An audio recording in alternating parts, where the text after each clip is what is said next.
това видео ще ви покажа точно как да използвате специален промоционален код за Incogni, който може да намали цената с до 60%. Ако сте мислили за защита на личните си данни онлайн, това е най-лесният начин да получите най-голямата възможна отстъпка и ще ви преведа през целия процес стъпка по стъпка.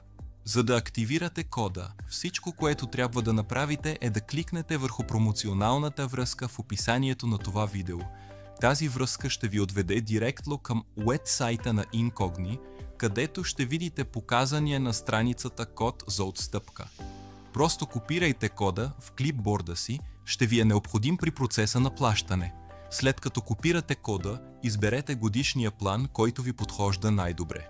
Годишният семейния план ви осигурява най-големи спестявания и защитава данните на до 5 човека с една абонаментна услуга. Но можете да изберете всяка опция, която работи за вас.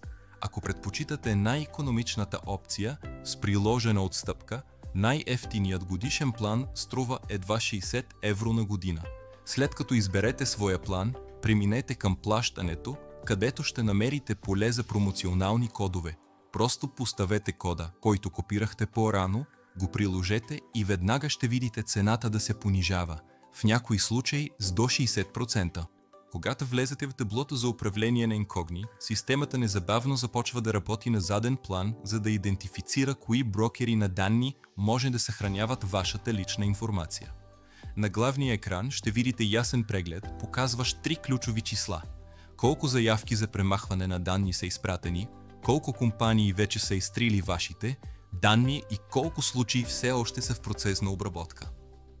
Incogni автоматично подготвя и изпраща правни заявки от ваше име, използвайки регулации като GDPR и CCPA, така че да не е необходимо да се свързвате сами с тези компании. Ако искате да възстановите личната си неприкосновеност онлайн, кликнете върху линка в описанието и вземете специалната си отстъпка за Incogni. Вижте сами колко компании имат вашите данни и колко лесно можете да ги накарате да ги изтрият. А ако желаете повече съвети за онлайн поверителност, не забравяйте да се абонирате и да натиснете иконата за звънче, за да не пропуснете бъдещите видеа.